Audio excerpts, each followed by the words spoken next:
जय हिंद दोस्तों, आप सभी भावी अध्यापकों को आपके अपने चैनल लेट्स जॉइन के डीपर्स हार्दिक अभिनंदन करता हूं। और आज बाल विकास और शिक्षा शास्त्र के नेक्स्ट 30 क्वेश्चन लेकर आपके सामने हाजिर हूं। चलिए स्टार्ट करते हैं बिना टाइम के वेस्ट किए हुए। फर्स्ट क्वेश्चन आपके सामने, किस विद्वान की मान्यता है कि बालक का विकास किसी के हाथ में नहीं होता बल्कि सभी तत्व प्रकृति पर निर्भर करते हैं? पहला ऑप्शन है डार्विन, कैडोल, रूथ बेनेडिक्ट्स या सोरेनसन। तो इसका राइट आंसर आपके सामने है, आप कमेंट करना चाहे कमेंट कर सकते हैं। तो इसका राइट आंसर है डार्विन। क्या है भाई? डार्विन, यानी कि प्रकृतिवाद के जनक किसको कहा जाता है? डार्विन को, क्योंकि प्रकृति की बात कर रहा है। जब भी प्रकृति का बात आए तो आप क्लिक कर देना किस पे? डार्विन पे। बहुत अच्छे। चलिए आगे चलते हैं, इसके बारे में कुछ फैक्ट्स हैं, वो फैक्ट्स भी आपको पढ़ा दिए जाते हैं। चलिए देखिए क्या क्या फैक्ट्स हैं। डार्विन के प्रकृतिवाद का सिद्धांत की स्थापना की। तो डार्विन ने क्या करी? प्रकृतिवाद के जो सिद्धांत था उसकी स्थापना की। ये आप पॉइंट नोट कर सकते हैं आपकी नोटबुक में। कैडोल ने कहा कि बुद्धि के विकास पर वंशानुक्रम की अपेक्षा वातावरण का अधिक प्रभाव पड़ता है। जो कैडोल है, इन्होंने भी इन्हीं की बात का समर्थन किया। इन्होंने कहा कि जो वातावरण है उसका प्रभाव पड़ता है, यानी कि प्रकृति का प्रभाव पड़ता है।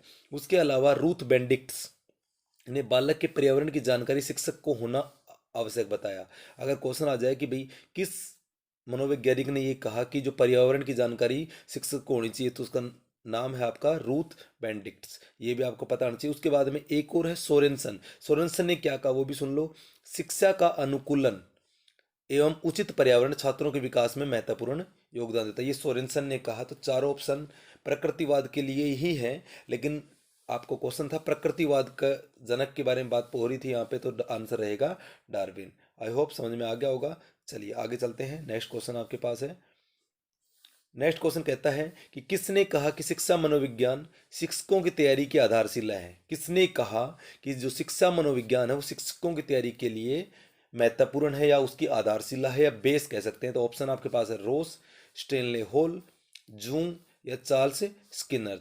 तो इसका राइट आंसर आप कमेंट करना चाहिए कमेंट कर सकते हैं अगर आपको आता है।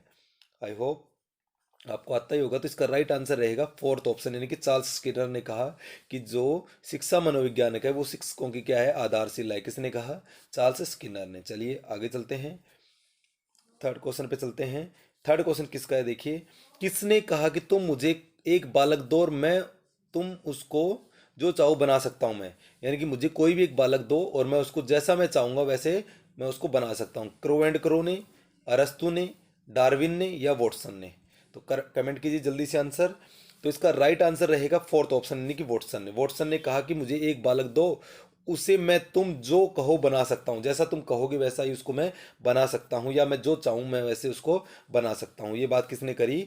वॉटसन ने करी। तो इसका व्याख्या है कि वाटसन ने व्यवहारवाद का जनक माना जाता है। वॉटसन को क्या माना जाता है? कई बार क्वेश्चन पूछा जाता है कि व्यवहारवाद के जनक कौन है। जैसे प्रकृतिवाद के बारे में भी बताया था डार्विन, इसी प्रकार से व्यवहारवाद के जनक कौन है तो आपको पता होना चाहिए वॉटसन। मनोवैज्ञानिक मैकडुगल, स्किनर, वुडवर्थ या बोरिंग? कौन कौन है? मैकडुगल, स्किनर, वुडवर्थ और बोरिंग। ये मनोवैज्ञानिक की जो शाखा को प्रबल समर्थक है, यानी कि मनोविज्ञान की जो व्यवहारवाद के बारे में ये ज़्यादा मतलब इसको सपोर्ट करते हैं। चलिए नेक्स्ट क्वेश्चन पे चलते हैं। क्वेश्चन नंबर फोर्थ है। क्वेश्चन नंबर फोर क्या कहता है देखिए। अधिगम में आवश्यकता अनुक्रम सिद्धांत के जनक है। तो आवश्यकता अनुक्रम के सिद्धांत के जनक कौन कौन है? पहला है हर्जबर्ग मोस्लो, एडमंड गुथरी, जीन प्याजे या बांडूरा। तो ये चार ऑप्शन आपके पास है। चारों में जो आपको अच्छा आता है या जो राइट लगता है उसको कमेंट कीजिए। तो इसका जो राइट आंसर है वो है आपका हर्जबर्ग मोस्लो। मोस्लो ने कहा कि जो अधिगम के आवश्यक अनुक्रम का सिद्धांत है वो किसने दिया?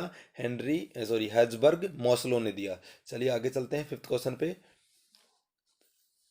फिफ्थ क्वेश्चन आपके सामने है कि आईपी पावलोव के परंपरागत अनुकूलन या संबंध प्रत्यावर्तन सिद्धांत में निम्नलिखित में से किस अवस्था को अधिगम कहा गया? किसको अधिगम कहा गया? तो आपके ऑप्शन है स्वाभाविक उद्दीपक भोजन देने पर कुत्ते का लार टपकना, ये आपको पता है, पावलोव ने एक्सपेरिमेंट कर उनके बारे में पूछ रहे हैं। अस्वाभाविक उद्दीपन घंटी व स्वाभाविक उद्दीपक भोजन देने पर लार का टपकना। उसके अलावा दो ऑप्शन और हैं, तो उसके बाद में ऑप्शन की बात करें तो आगे है अस्वाभाविक उद्दीपक घंटी बजने पर भोजन न देना, पर भी लार का टपकना ये उपयुक्त सभी। तो इसका राइट आंसर रहेगा थर्ड ऑप्शन, बिल्कुल राइट है कि अस्वाभाविक उद्दीपक घंटी बजने पर भी भोजन न देने पर लार टपकना, यानी कि अगर घंटी बज जाएगी तब भी उसका क्या हो जाएगा, लार टपकने लग जाएगी। तो राइट आंसर यही है। उसके अलावा इसमें थोड़ी व्याख्या है, तो व्याख्या क्या है वो देख लीजिए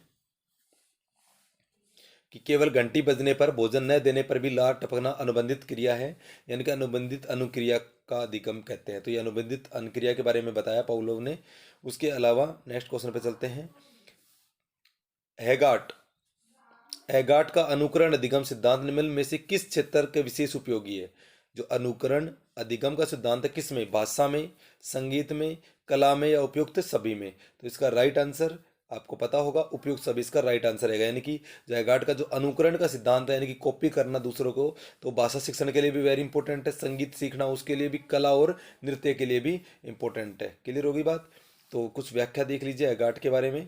हैगार्ट के अनुकरण सिद्धांत की मान्यता है कि बच्चे के में अपने परिवार, शिक्षक, साथियों की नकल करके जल्दी सीखते हैं। हैगार्ट ने माना कि अनुकरण का सिद्धांत वेरी इंपॉर्टेंट है कि जो बच्चा होता है वो परिवार, शिक्षक या साथियों की नकल करके बहुत जल्दी सीखता है, और इसमें भाषा, कला, संगीत, नृत्य इनको सीखने में विशेष उपयोगी, भाषा, कला और संगीत, नृत्य, तो इन चारों को सीखने के लिए वेरी इंपॉर्टेंट ये ला रहता है।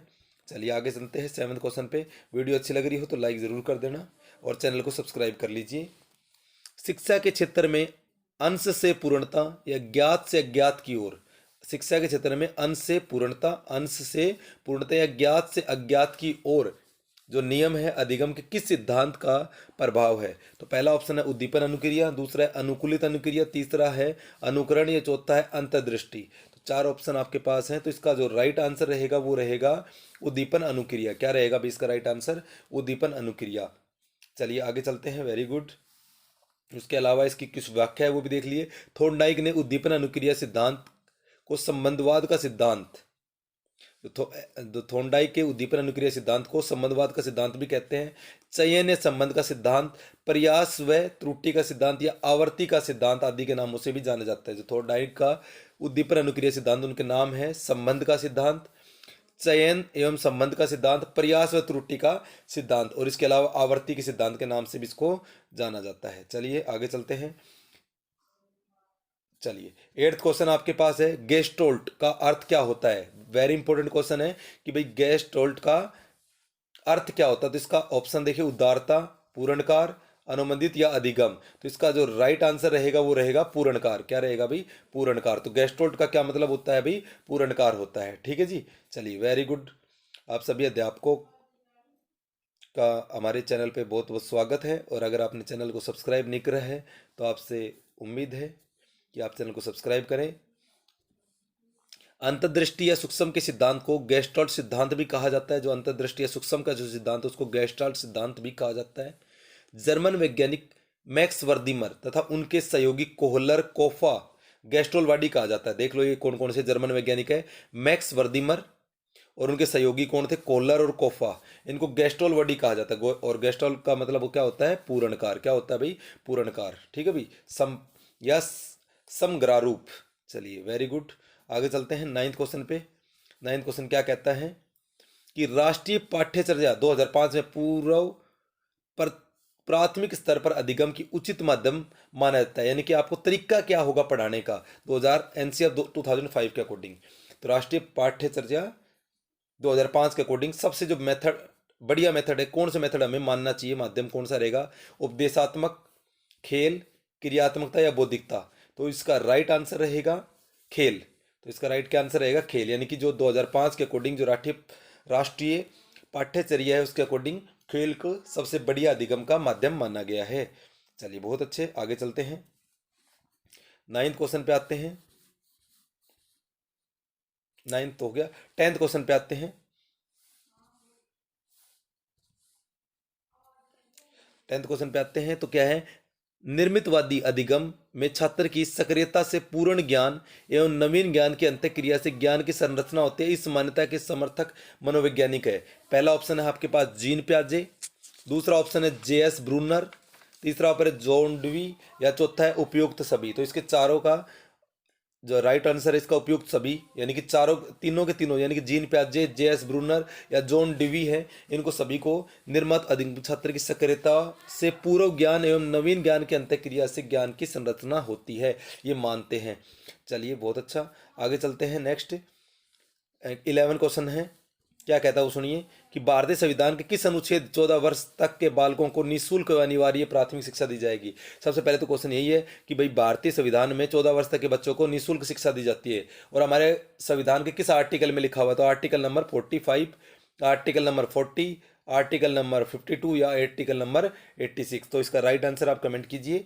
तो इसका जो राइट आंसर रहेगा वो रहेगा भाई अनुच्छेद 45, इसका राइट आंसर रहेगा। चलिए बहुत अच्छे, आई होप आपको ये क्वेश्चन अच्छे लग रहे होंगे और ये आपको एग्जाम में जरूर मिलेंगे इस तरह के क्वेश्चन। निःशुल्क अनिवार्य शिक्षा का अधिकार अधिनियम 2009 भारत के किस तिथि को लागू हुआ, भारत में कब लागू हुआ जो अधिकार, जो निःशुल्क शिक्षा का जो अधिकार दिया गया भारतीय बच्चों को, वो कब लागू हुआ। तो ऑप्शन है आपका पास 1 अप्रैल 2009, 1 अप्रैल 2010, 1 अप्रैल 2011, 1 अप्रैल 2012। तो इसका राइट आंसर रहेगा 1 अप्रैल 2010 को हमारे भारत में ये लागू हो गया था, जम्मू कश्मीर को छोड़ के। ठीक है जी। चलिए उसके अलावा क्वेश्चन नंबर 13 में आ जाते हैं। क्वेश्चन नंबर 13 क्या कहते हैं, व्यक्तिगत विभिन्नता का सर्वप्रथम अध्ययन करने वाला मनोवैज्ञानिक कौन था। जो व्यक्तिगत विभिन्नताओं के बारे में जो पढ़ने वाला या उनका अध्ययन करने वाला सबसे पहला मनोवैज्ञानिक कौन था, सर फ्रांसिस गाल्टन, मैकडूगल या चार्ल्स स्किनर या एफ एस केलर। तो इसके पास 4 ऑप्शन आपके पास है, कमेंट करिए। चलिए बहुत अच्छा, तो इसका जो राइट आंसर रहेगा 13 का वो रहेगा सर फ्रांसिस गाल्टन। गाल्टन ही पहले मनोवैज्ञानिक थे जिन्होंने व्यक्तिगत विभिन्नताओं का सर्वप्रथम अध्ययन किया, यानी कि प्रति व्यक्ति को अध्ययन करना व्यक्तिगत विभिन्नता कहलाती है, पर्सनली, ये समझ लो आप। चलिए बहुत अच्छा, आगे चलते हैं 14 पे। फैक्चुअल क्वेश्चन कि निम्न में से व्यक्तिक भिन्नता का कारण नहीं है वंशानुक्रम। तो ये तो पॉसिबल है कि कारण है, वंशानुक्रम से व्यक्तिगत विभिन्नता आती है।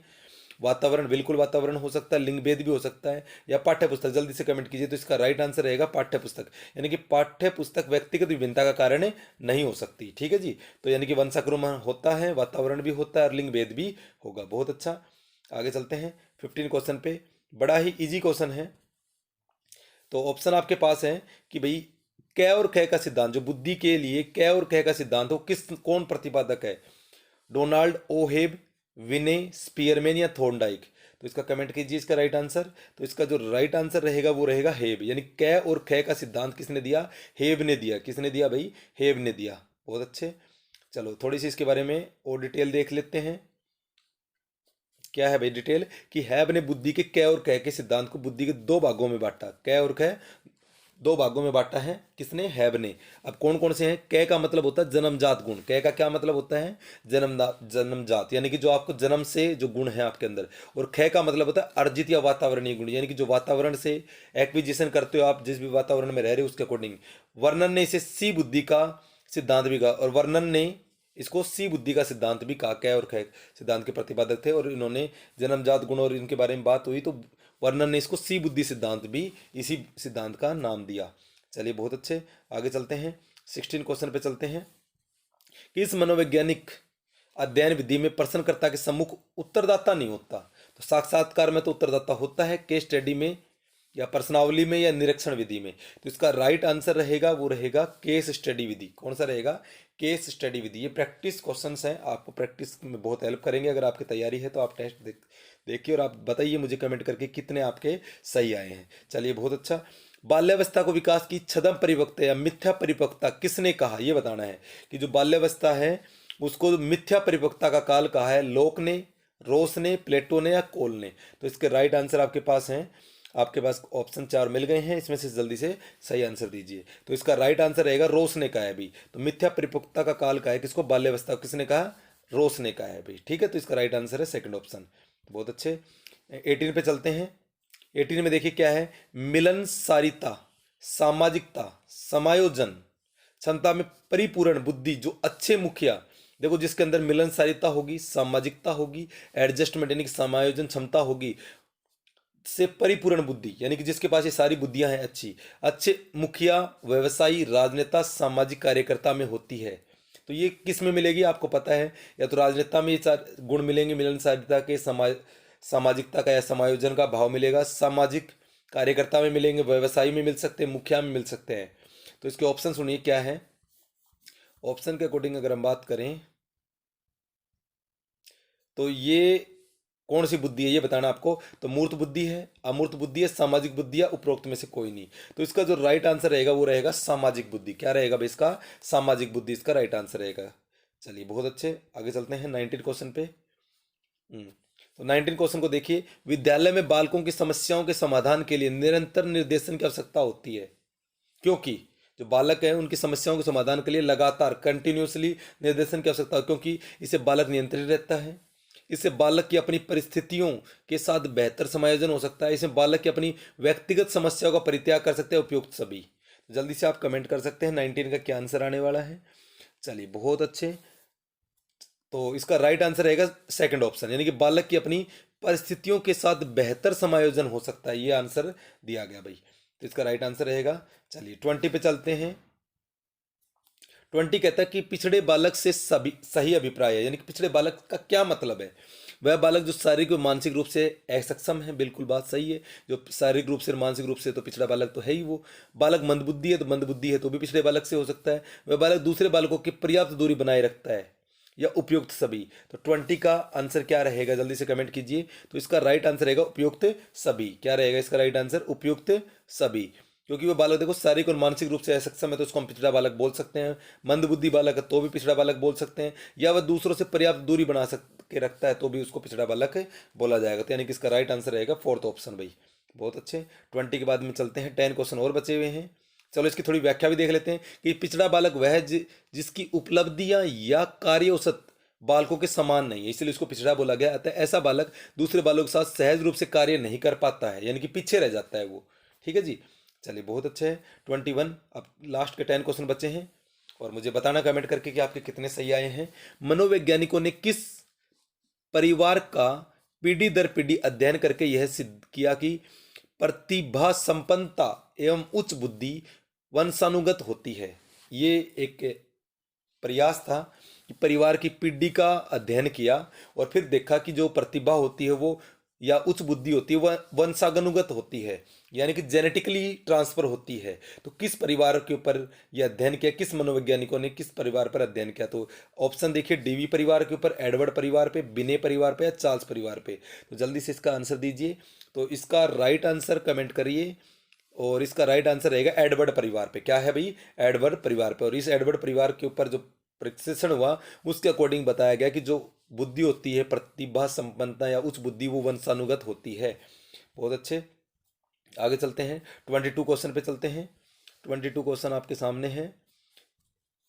निम्न में से कौन सा बालक विशिष्ट बालकों की समस्यात्मक बालक की श्रेणी में आता है। समस्यात्मक बालक क्या है भाई, समझ सकते, कक्षा में देरी से पहुंचने तथा शीघ्र घर जाने वाला बालक, झूठ बोलने या झगड़ा करने वाला बालक, आर्थिक दृष्टि से वंचित या कमजोर बालक, या उपयुक्त सभी। तो इसका राइट आंसर आप कमेंट कर सकते हैं 22 का क्या आंसर रहेगा। तो इसका राइट आंसर मैं बता देता हूँ, झूठ बोलना व झगड़ा करने वाला बालक को हम क्या बोलेंगे, समस्यात्मक बालक बोलेंगे। क्या बोलेंगे, समस्यात्मक। कोई बच्चा का झूठ बोलता है या झगड़ा करता है। इसके अलावा भी इसकी व्याख्या में हम आपको बताएंगे कि कौन कौन से बालक समस्यात्मक बालक होते हैं। झूठ बोलने वाला बालक अभी बताया था, झगड़ा करने वाला, बिस्तर गीला करने वाला, नाखून मुंह से काटने वाला, मारपीट आदि करने वाला बालक होता है वो समस्यात्मक बालक होता है। क्या होता है, समस्या। तो जो नाखून मुंह से काटता है वो भी समस्यात्मक, जो झगड़ा करता है वो भी, बिस्तर गीला करता है वो भी, झूठ बोलने वाला भी। ठीक है जी। तो 23 क्वेश्चन पे चलते हैं। 23 क्वेश्चन पे चलिए। प्रतिभाशाली बालकों के शिक्षण के लिए सर्वश्रेष्ठ विधि है। जो प्रतिभाशाली बालक है उनके लिए सबसे जो बेस्ट मेथड है वो कौन सा है, प्रायोजना विधि, समस्या समाधान विधि, अन्वेक्षण विधि, या व्याख्यान विधि। तो चार ऑप्शन आपके पास है, प्रायोजना विधि, समस्या समाधान विधि, अन्वेक्षण विधि, या व्याख्यान विधि। तो इसका जो राइट आंसर रहेगा वो परियोजना विधि रहेगी। अगर प्रतिभाशाली बालकों को पढ़ाना है तो उनकी सर्वश्रेष्ठ विधि कौन सी रहेगी भाई, परियोजना विधि रहेगी, प्रायोजना विधि। ओके, चलिए 24 पे चलते हैं। तो शिक्षा का अधिकार अधिनियम 2009 के प्रावधानों के अनुसार किसी कक्षा तक के बालकों को कक्षानोत्ती की वंचित नहीं किया जा सकता, यानी किस कक्षा तक के बालकों को हम फेल नहीं कर सकते। सीधी सीधी बात यह है कि फेल नहीं कर सकते। कौन सी कक्षा 5, कक्षा 8, कक्षा 10 या कक्षा 12? तो जल्दी से आप कमेंट कीजिए। तो इसका जो राइट आंसर रहेगा कक्षा 8 तक, यानी कक्षा 8 तक के बालकों को हम कक्षानोत्ती से वंचित नहीं रख सकते, यानी कि उनको नेक्स्ट क्लास में जाने से हमें नहीं रोक सकते। बहुत अच्छे, चलिए आगे चलते हैं। तो अभी तक आपने वीडियो को लाइक नहीं करा तो आप भावी अध्यापकों से अनुरोध है कि प्लीज़ आप चैनल को लाइक कीजिए और सब्सक्राइब भी कीजिए। चलिए बहुत अच्छा। तो आपके पास अगला क्वेश्चन है कि क्रियात्मक अनुसंधान या अनुसंधान का वह रूप है, जो क्रियात्मक अनुसंधान है उसका रूप बताना है जिसमें अनुसंधानकर्ता अपनी समस्या को खुद निराकरण करता है, या जिसमें अनुसंधानकर्ता अपनी समस्या को उच्च अधिकारियों के ध्यान में लाता है। तो ये तो कोई ऑप्शन नहीं हुआ। चलिए बहुत अच्छे, आगे हैं।